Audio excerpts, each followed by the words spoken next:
up, guys? It's Yuki Bros here with the first place deck profile from our locals this past weekend. I went undefeated with the normal beat that I've been showcasing on the channel. For the people that don't know, though, we played a hidden parasite. This says twice per duel. You can change all monsters on the field into insect monsters, but your opponent takes half the battle damage for the rest of the turn.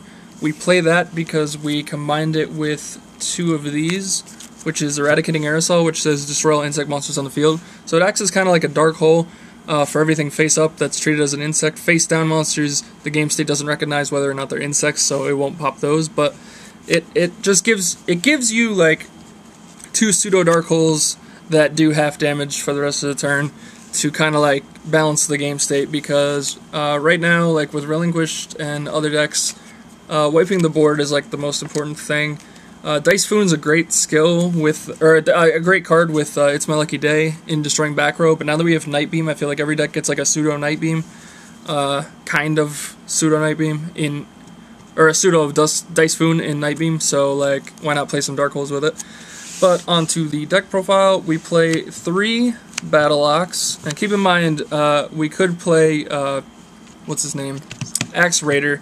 We could play Axe Raider because he has more defense than this, but we're trying to stay away from Warriors because Ready for Intercepting is still a card.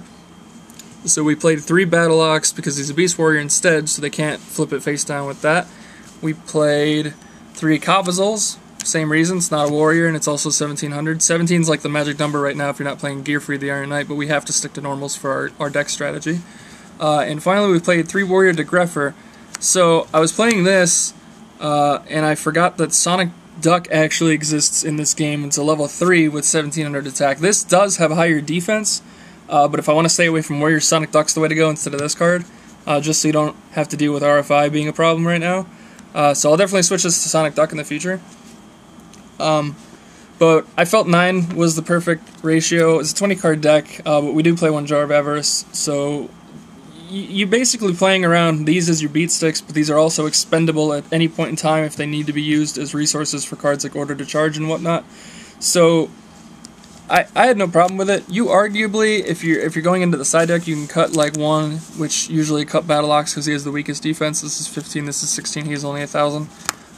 Because there are so many cards still that switch things battle positions, but if you ever need to side out 1, it's not the end of the world. Having 8 monsters in a 12 card deck is still really good. Spells, like I said, we played 2 Pseudo Dark Hole.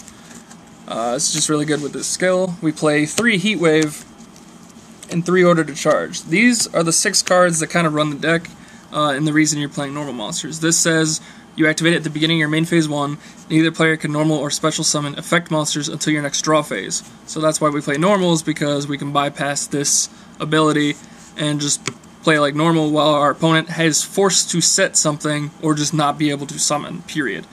And then we play 3 Order to Charge. This is a quick play spell that says you target a non-token normal monster you control.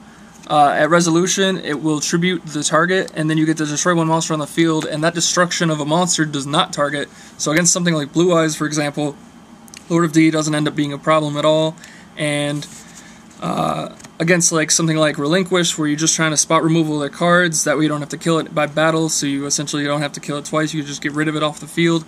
So these 6 cards kind of like warp the format right now, so we play the normal monsters to run that, but in case this is never enough, we have the 2 Dark Holes to make up for it. So that's our spell lineup. And then for the traps, generically we play 2 Dust Tornado. We don't have to play Spell and Trap 8 in the main, but I don't like playing Night Beam in the main, specifically just because right now there's a machine deck that's really good with Heavy Metal Raiders as its skill, that you kind of want to pop it a face-up spell or trap. I could play Twister instead, but I like that this has all applications covered. But Twister does help against Relinquish too and popping the card it's equipped to it, but you never know about the Sphere Karibo, which is why I just prefer Order to Charge.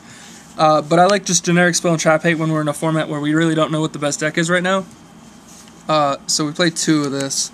And I didn't have a problem with this. It's really good. It's good to set as a bluff, because anytime you set after you play Order to Charge once in this deck, your opponent always thinks you have Order to Charge. So it's really great when you bluff this as Order to Charge, and then they like set a card, and on the end phase you pop it, and they just don't expect that at all. And then, like I said, the last card we play is Jar of Avarice. Right now, I feel like almost every single deck in the game should be playing at least one of these. Like, with the exception of maybe not like a burn or something that needs the opening hand to be really good. That the 4th card or 5th card as this would like make or break the hand.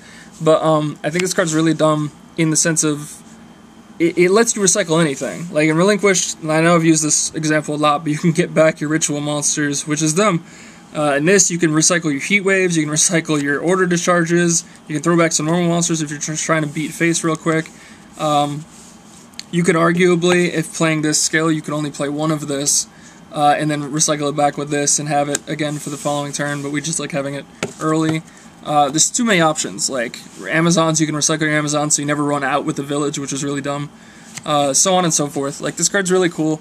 I'm so glad that this card is in this game now, because I loved when this was in Battle Pack format, and I think it really shines in something close like this. Obviously, it's terrible in regular Yu-Gi-Oh!, but it's really good in something like this. And anytime you're also playing Sphere Karibo, this is fun, because you can recycle Sphere Karibos from your grave if they're still there, and not banished, and attempt to try to draw one off of this to wall from another attack, which is really cool. So, moving on to the side deck, that was 20 for the main. Speaking of Sphere Karibo, we played one Sphere in the side. It's the only monster we played in the side deck. I wasn't playing Possessed Dark Soul because Order to Charge, Heatwave, and Eradicator do so much to Relinquished already that this deck kind of just wrecks it already. So I didn't feel he needed Possessed. Same kind of goes for if somebody's playing a Skull Servant variant. It's cool, but the problem with Possessed is you take the Skull Servant and then the Skull Servant 0 in your field, so it's kind of terrible. So I'd just rather play better cards. We played one Sphere because people don't expect this, especially if they don't see it at game 1. And with the very limited amount of back row that you play, having this is a really nice safeguard for when your opponent thinks they've got you. And then you can wall with this for one turn and then go off the following turn with either Heat Wave or having the Order to Charge for one of these things in the future. It's just a really cool defense that no one expects me to actually just side this, let alone just even play it. So, and on the opposite chance it's in the graveyard and you cycle back with Jar and draw it. I know that's really hard with 5 cards into additionally what your deck was already, but it's a really cool idea as well. On the premise of Night Beam, we play 2. This card's really clutch. This actually won me my toughest matchup over the weekend. I played against Burn, and they had a Rite of Spirit down, which wasn't game, but essentially could have been game because it would have done the 500 to me, and I had a monster equipped with the Mask of the Accursed, and that monster, that's if it revived the curse, it would have been a defense for him for me to have to swing into, so I couldn't have attacked his life points directly. And in main phase 1, since turn player has priority before they have a chance to respond, he didn't decide to use it in the draw or standby phase. I Night Beamed the Rite of Spirit, and that was just the game. It didn't do the 500. He needed to simplify it, but he didn't get the big part was he didn't get the monster in defense mode to wall me so that he could then go for game off mask the following turn. So this card's clutch. I definitely recommend playing this card. If you're not maining it, definitely side it. It's really solid right now, just for any back row decks in general. I side the third Dust Tornado in addition to this. This might be a bit too much when it comes to Spell and Trap Hate. I'm not really sure, because we already mained 2, so it's like, do we need 3 and 2? I'm not really sure. A friend of mine, John, actually was playing Gravekeepers. You guys have seen him on the channel before. He actually sided 1 copy of Dice Foon, and he was playing this skill, but he sided the 1 Dice Foon as just a YOLO, and it worked out in our match for him against me, which was really key. It's kind of just like having that quick play spell that has a, 4 out of 6 chance to hit what you need it to do. It was really clutch in the matchup that he used it against me. And I didn't see it, I didn't expect it at all because he didn't have It's My Lucky Day, so maybe I'll go with the one it's Dice Foon in the future. I'm not really sure. It's a cool idea though, it's a cool concept. As of right now, that card's still not terrible, even if you're not playing the skill. We played 1 ready for intercepting because we don't really know what we're going to see right now, but almost everything is still Spellcaster or Warrior, so it's good to have it just as a backup to deal with something and just flip it face down. Relinquish is, always a problem as well. And lastly, the one card that no one expected, Security Orb. We played this as a one-of because for people that side in a bunch of Spell and Trap Destruction if they don't already main it, this is really good in that matchup where if they pop this and it's set and it's destroyed by an opponent's spell or trap card, you can destroy one monster on the field, and that doesn't target as well, so that's really cool. But if they don't pop this, it's just you target a monster when your opponent declares an attack and switches to defense. Keep in mind it does target, so Lord of D makes this terrible against Blue Eyes, but we don't really care against Blue Eyes so much. It's more for everyone just playing Night Beam right now and stuff. You set this, it's a defense, it's great, it's like having Sphere Karibo, essentially, but also on the opposite chance they pop it, or you use it as like a bait for them to pop it, you get something out of it in return and destroy a monster they control. So I liked it. It never came up, but the theorio is there. So, but that's my eradicating vanilla deck, so to speak. Altera's been calling it Hint of Vanilla. I like that name. Yeah, it did good. It was really good. I went undefeated with it. The closest thing that beat me was Burn, and honestly, the closest thing I played right before the tournament was Burn, because I think Burn is legit right now. It's as annoying as everyone hates Burn, but like, I just think it was pretty good. But this deck, this is good. A lot of people don't see this coming. I might try Enchanted Fitting Room in the future with more level 3 normals. Duck, God, what's it? Zombie, Dragon Zombie, Armored Zombie. I might try something like that. But as of right now, this seems to be the way to go, and 1700 is the high attack in this game. So, as always, guys, comment, like, and subscribe, and I'll see you guys next time. Peace.